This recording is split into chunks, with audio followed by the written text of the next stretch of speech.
Welcome to the Connected Teamwork podcast by Growth Leaders Network. How do we learn to truly thrive together?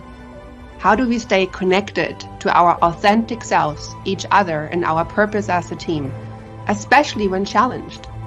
How do we unlock the deeper levels of group intelligence? Enjoy this episode of the Connected Teamwork podcast and learn practical tools to evolve the connectedness of your team to its next level.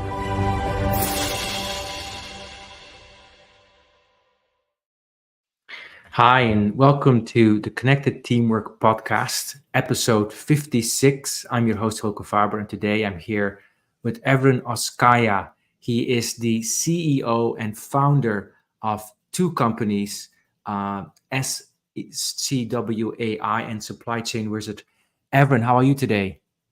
Thank you, Hilke. Very good, very good. How about you? I am wonderful and very blessed and grateful to be here with you today. Before we learn a bit more about Evren, I'm going to say a little bit more about this podcast as I do every time. Connected Teamwork is about helping teams and leaders understand more deeply how we connect more deeply to each other, to ourselves, and to our purpose. And as we go into the summer months in the Northern Hemisphere, there's this kind of attitude of enjoying ourselves, our family, the nature, places we might go to. And teams can be a place where we really enjoy each other when it's going well. And then sometimes it feels like not fair, or why did this happen? How did we get here? Suddenly there's an argument and the enjoyment just disappears. So this podcast is a lot about hearing stories about how do we move through easy moments of a lot of enjoyment and maybe even learn to enjoy conflict. So Evren is here with us today. And when I met with him a couple of months ago, I was so impressed by his purposefulness, strength, and intelligence. And I could see how it has permeated his very impressive successes now as founder and CEO of SCWA and Supply Chain Wizard.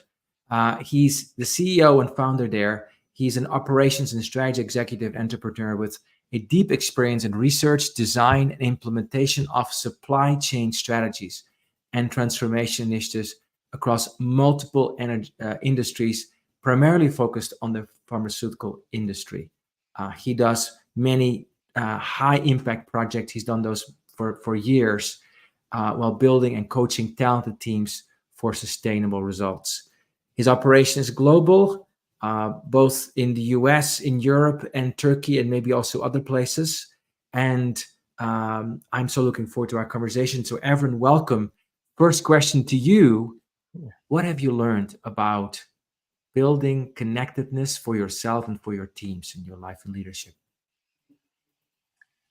Well, that's a very deep question, as you know. And like one thing is for sure, we are all about teamwork when it comes to getting things done, or at least getting things done in any meaningful scale, right? Everybody can do their own job or own tasks.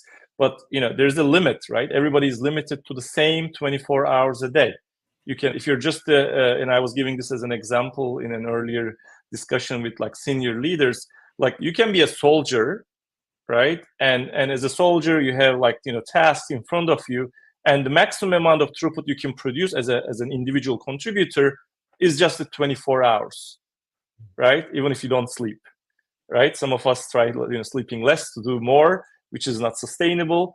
But with teams, with the synergies combined with the teams, you can achieve significantly more than the sum of its parts, not just in terms of quantity, but also the quality because of the team dynamics and being connected in the team and feeling part of the bigger picture is always an aspiration to do more and set a higher target for oneself and for the team.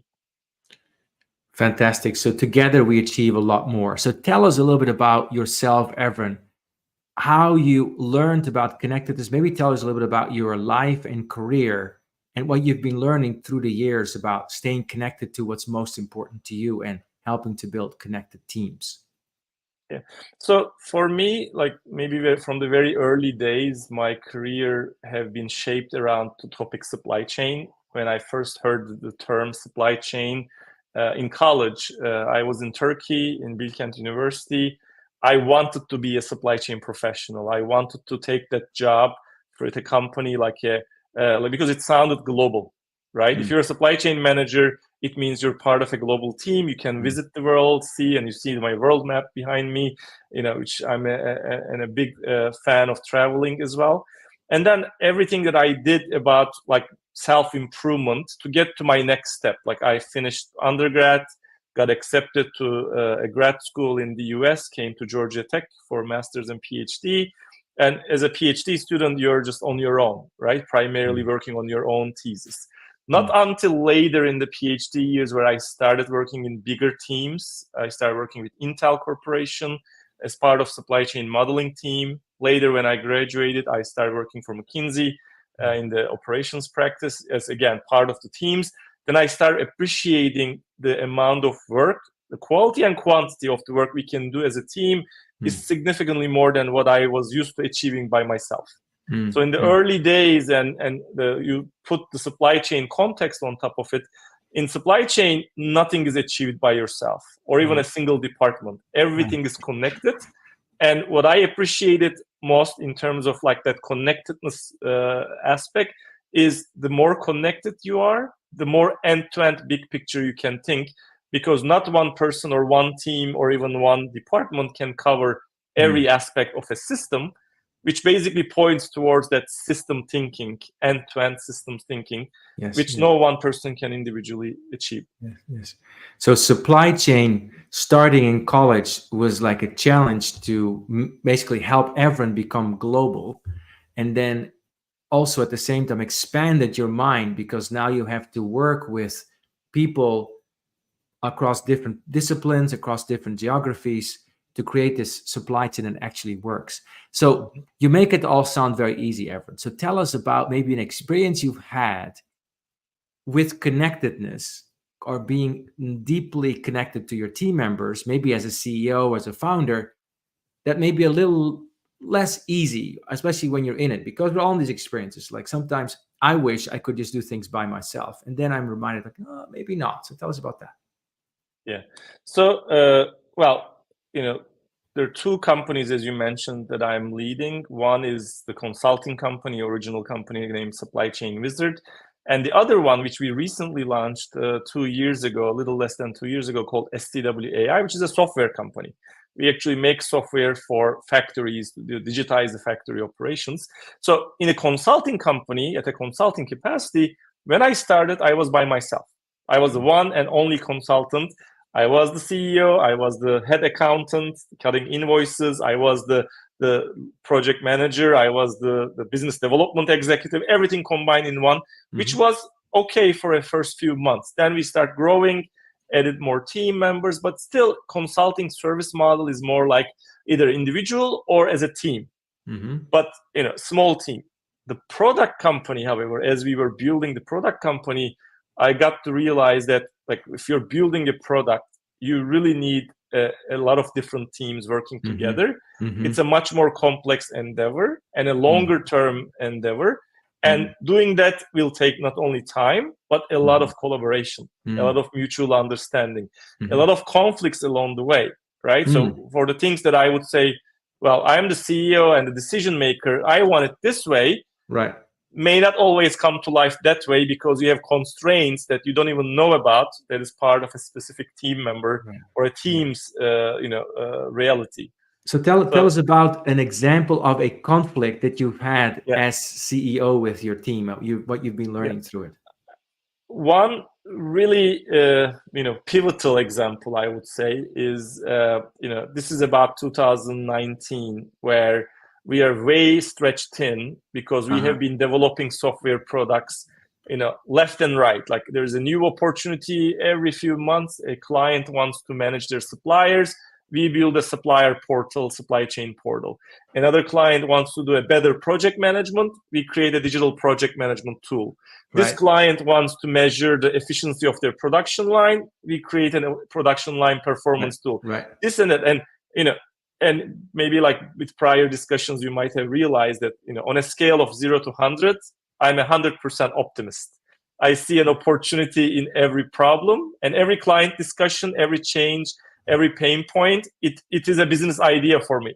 And I did implement those ideas in terms of like taking new initiatives, developing a new product. But then it get to a point where by 2019, which is the first 5 years of the company, we are starting to have pretty significant failures. Like, the product is not developing as I wanted. When we are demoing it to the client doesn't necessarily find it useful. And the most of it all, like, it shows up in the numbers. Like, the sales was not there. A lot of these ideas and products I was the the brainchild of, and it doesn't materialize for anything. So, but then the team, on the other hand, the technical team specifically, was under a lot of stress. They were pushing back a lot more frequently than before, and we were getting more like a conflicting situation where the things that I wanted to make it happen was not going to happen because there's constraints now a lot more than before. So my technical leadership, especially my current CTO, Chief Technology Officer, was pushing back, hard, big time, where, he basically, with the right way of pushing back and not, basically budging or, standing firm on his ground, made me realize the failures that were already happening, that no sales, unhappy team members, some team members were almost ready to quit. And then it made me realize that very deep discussions made me realize that I wasn't the one on the right track. There's no way I can do it by myself, and with just pure will, I cannot make it happen. I need to get the team with me. And the team was, breaking at a breaking point. Luckily, about that time when we had a big client win, one of the Fortune 100 clients gave us an RFP award where we got the entire site to digitize. Then that was also a nice signal that one of the products that was really showing promise and success versus all the other products were not showing much success at all. It was time for decision and basically a compromise that we then take a step back and decided to agree on to focus on just one thing and one thing really well, which was the proposal from my team. And I know I'm known for being very opinionated, very positive and strong. But then that's the time when I realized that, look, if I keep doing it, this way, I will not only break the team, I will also, break the company. So that was the time that I really reflected back and agreed to go along with the team's recommendation. And that turned out to be like the pivotal success. Today, the STW AI basically lives because of this pivotal decision.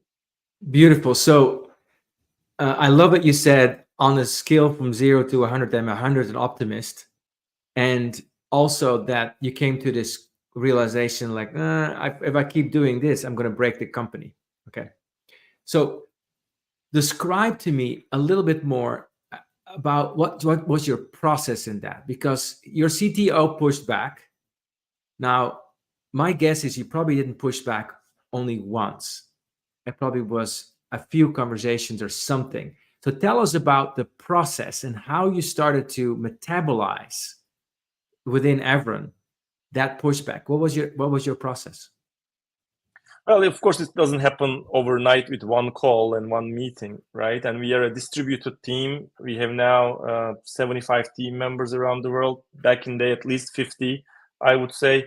And it was those like little conflicts building up on one another. That is like, okay, well, the product is not ready. Why is it not ready? We didn't have time to develop it the way we wanted to, or maybe we didn't have any, let's say a business, process manager or a business leader to be the leader of that product development. It was basically me telling the technical team member directly how to do, and that person is trying to understand what to do, making some progress and showing, and I don't like the progress and it's not where it needs to be. So there's a lot of frustrations, but smaller frustrations that build up on each other that made me conclude that we are not going to be ready with where we want to be with number of products. It's not just one, a number of products. And, flip side of that equation, the technical team members are also frustrated because I'm never happy. The client is not happy. There is no sale. So they're just like spinning their wheels. And, every now and then they're highlighting, well, you told us, these 5 things and we did the 5 things. But then I come to realize there's another 5 that I might not have said, but I expected the team to figure it out on them by themselves, which was not happening. So it was a lack of, let's say, understanding mutually. and which created lack of progress, and combined with the lack of traction in the market, it really piled up as like a big pressure point, right? So it piled up as a pressure point, and at some point you made a decision. We're going to take a short break. After the break, I want to know a little bit more about how you, Evren, dealt with that pressure point, like feeling wise, thinking wise. What was your process? Because I'm sure that many leaders listening to this have this happening where there's like stuff happening in the organization. It's not quite adding up, but I'm on the path, so I'm going to keep going. Keep pushing, powering keep through. Keep pushing. It will work out. I have to stay positive. Like at what point, what is the balance that one makes between listening to what's actually happening to staying true to the vision? We're going to take a short break. We're speaking with Evren Oskaya, who is the CEO of SCWAI and Supply Chain Wizard. And you're listening to the Connected Teamwork podcast. See you after the break. You are listening to the Connected Teamwork podcast by Growth Leaders Network. Do you want to learn more about building the next level of connectedness in your team? Please contact Growth Leaders Network on LinkedIn. And now, back to the show.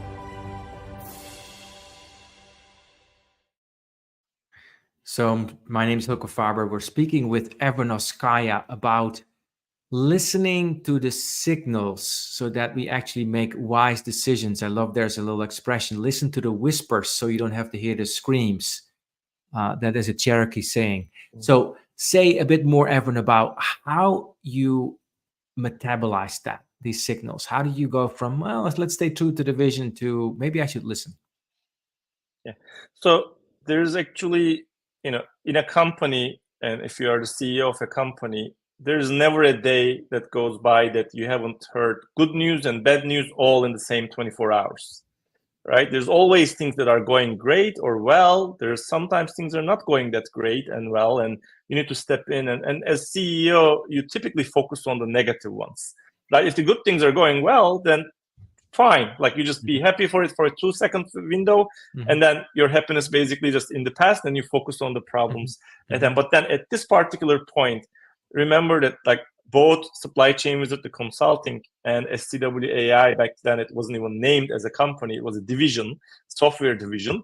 We were dealing with a lot of different projects and clients all at the same time. Some projects are going great and growing, others are coming down, or software-wise also, we have a lot of different, status updates in terms of like, these are not ready, this is not where it needs to be, this client wants a lot more, we cannot sell this if you don't do this. So a lot of negative, or like, let's say not so positive news started to become a pattern, right? And it started becoming an overwhelming thing for me. And I started to think about how in the world I can scale the company, right? The consulting company on one hand is like people dependent, it's a different business model. Scaling means adding a lot more people, right? Which is not a very scalable business. It's a great business, but it's not very scalable. The product or software company, however, is a potentially very scalable business, but you need to take the time to build it right? You need to focus. And this is the time that I really took a step back at maybe some coincidence, or just it found me at the right time that I was ready to reflect on this. I was reached out by an organization called Birthing of Giants. It's actually a CEO fellowship program that you need to be nominated and selected to. And I've been nominated because the year before I was in the Inc. 5000 list of fastest growing companies as a company. And then I went through the interview process, got accepted, and I accepted to take 5 days off to work and reflect on the business and not work in the business. And this was a good coincidence at the time where, it was also a really beautiful campus at MIT up in Boston area. And I chose that specific time, I think it was October 2019, to really take a step back and to reflect on the business with other peer CEOs and company heads who are also there to think about like what is the next breakthrough about their company. So I didn't do any day-to-day work, except it's absolutely urgent. But for 5 days, I worked on the company, thought about the vision, taught about resources, scalability, the potential. Mm. So a lot of digesting the thoughts and listening the feedback that I was getting. I really found time to reflect on that feedback. And part of the exercise was also to reach out to your closest, colleagues, friends, and mentors, and ask them about yourself. Like, how am I doing? What is my strength? Yeah. And you collect some feedback. So this was a lot of reflection time packed into 5 days. That also made me come to the realization that there's actually more than one answer, and that answer may not be what I'm pushing for. Great. That was a great time of reflection, I would say. So you really stepped out of what Ron Heifetz called the dance and went onto the balcony, and you really got some very solid, intentional balcony time to be in retreat and reflect on, what am I doing well? What am I listening to?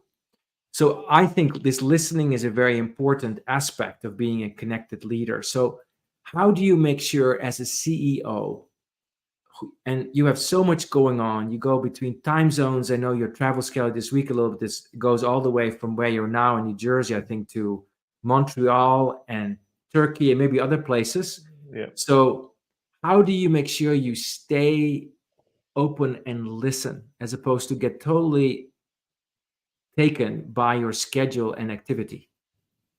Yeah. So first of all, like when I think about building the teams, and I built like number of teams, both for the consulting side and for the software side. And one of my like key learnings out of this team building, especially a high performance team building exercises, is that number one rule, or the trait that a leader should have, is the ownership mindset. Right? Somebody needs to demonstrate ownership mindset, not just own their individual role, right? That's given, that's expected from everyone, to own their own department holistically, but own the company. You're part of the company. If you don't own mindset-wise the company, you may not see the things as they are. You may only look from your own lens, your own biased lens of my department, my individual role, my KPIs, my goals. But if you, on the other hand, have a company-wide view of ownership mindset, you are here to discuss with a more open mind to see the other's perspective. And I found these type of leaders in our organization has taken the company from A to B and is going to carry the company to the highest level. If I continue to empower them, first, finding the right person for the right role is, of course, critical. But once they demonstrate that they can do it all individually, department-wise and the company level, then like you have no chance but to listen, because like they know the company as well as you do. They have the right opinions. It's not like, you're the boss, you know everything best because everybody knows their individual places, and that I'm the boss, I can call the shots. Now, if you grow the leaders, next level down to be a company-wide ownership mindset leaders, then they know the company as well as you do. Of course, you might have a little bit more experience, but you value their opinion because they are considering holistically. And sometimes I find that they are the ones first to criticize and autocorrect themselves and say that, yeah, I know for my department, I want this, but I know this is the right thing for the company, so I'm okay to support it. So I started seeing more of this behavior, which encouraged me to, empower the next set of leaders so that they are, if they're getting in a room, they collaborate to make the best decision for the company, even if I'm not there. So basically for me, the job is to make sure that I get out of the way when it is needed, and I only step in when the right decisions need to be a collective one, that my input is valuable. So this was a big learning over the years, and that's what I'm trying to uphold as the company grows and grows next set of leaders. I see you really investing in that ownership of your leaders, so that they have that broader view, so that you don't have to be the person that only has that broader view. And therefore, leaders are leaders that should be leaders because they're actually leading the company as opposed to their sub-team's self-interest. That gives you confidence to actually let them lead and have them lead, and for you to be humble and listen to them. So yeah, absolutely. We are already getting towards the last 5 minutes of this podcast. What would you say to a leader where their team is disjointed. Like we sometimes hit those places, and sometimes organizations grow to be disjointed. What would you say to a leader whose team is disjointed and lacks that broader cohesiveness that you're talking about? So, one thing that I learned in the field of supply chain is no player in the game or no department head, no individual contributor is asking for bad things to happen or, purposefully undermining the system. Nobody is doing that. Like pretty much all of the players, all of the individual contributors, team leaders, they want the best for the company and they want the best for their own job. The problem arises when their individual wants and needs and targets are disjointed from the company's needs and wants and the targets. Therefore, it feels like everybody's going at their own pace, at their own goals, and they're all self-serving, right? So same is true in the supply chain analogy. I think the same is true for the team. It's important to understand what motivates people. Like what do they consider as their big achievement or goal? Where do they want to be next year, next 5 years, or as a career-long accomplishment? What do they envision for themselves? What do they want out of this month or this quarter? What's their personal preferences? What is their business goal? So understanding that at a more intimate level is, I think, better, because sometimes maybe it's just a simple misaligned incentives, right? Nobody wants the bad thing for somebody else because they are disjointed because they have an agenda. In McKinsey, we used to call this term releasing the agenda, and nobody releases their agenda. Everybody's holding on to their agenda so tight, and it's obviously clashing among team members. But you need to learn, and you need to coach people to learn to release their agenda. That opens up the listening, and then you can understand. As a leader, if I release my own agenda and if I understand what the real motivations are, then I have a better chance of bringing everybody on the same page. Maybe it includes just changing roles. Maybe somebody is not necessarily perfect for that role. Maybe you should try something else. Maybe letting go of a KPI if it's really driving a misbehavior or an unorganized, non-collaborative environment. Maybe we should let go of one KPI and just focus on the others. I think being flexible and adjusting and adapting is a superpower. And I see a lot of teams and leaders are being very rigid in their own ways, and that basically build walls rather than break the silos. Brilliant. So I'm hearing a lot about trusting people that they actually have positive intent. It's interesting that you used the word intimacy. It's an interesting way to practice intimacy in leadership and saying, I'm assuming positive intent. I want to know what you really care about, what you feel, what your aspirations are, what your goals are, how you think about making this happen. And at the same time, challenging people to take the broader perspective and releasing their agenda and listen together to each other to what needs to happen. So much in this conversation already, Evren. As we're wrapping up, a few things I want to highlight from this conversation that really struck with me, as I also will ask you in a moment to do the same. Core thing for me is have the courage to listen and see the patterns around you from failure when things are not working, being able to have the willingness to then shift. Also, this whole point that we've just been talking about releasing your agenda and making nobody wrong, which I think is a skill that probably will serve all of us in the world, especially at this time, and really listening and see how we can grow together towards the purpose of what we really want. Everett, last few words to you. How do you want to wrap this conversation? No, thank you for the opportunity to talk about teams in a world increasingly more technology heavy, and AI and ChatGPTs are flying around, and it may feel like the technology is taking over, but it's on the contrary. It makes human interaction and teams, interaction and teamwork a lot more important, because people who trust with each other, who work harmoniously, they really bring a lot more to the work, and they achieve more to grow themselves, but they also help their team to grow exponentially more than individually where they could achieve. So thank you for hosting such an important team topic podcast and show. Congratulations to you and your team. And I was really happy to be part of here. And happy to discuss more about this leadership and teamwork and connectedness for anyone who is interested in. My LinkedIn is open for networking. Feel free to connect with me and discuss more. Beautiful. So we've been talking with Evren Oskay, and thank you, Evren, for your fantastic mix of being insightful, caring, and very thoughtful in terms of how you share your insights today about what it means to be a leader who listens deeply, at the same time stays true to their vision. We've been listening to the Connected Teamwork podcast. You can find us on Apple, Spotify, LinkedIn, YouTube, other places as well if you like to subscribe. I'm one of your co-hosts, host for today, Hilke Faber. It's been a pleasure to be with you today. Connected Teamwork is where we help leaders and teams connect more deeply to what's most important to you and to each other and to the purpose. See you next time at the Connected Teamwork podcast.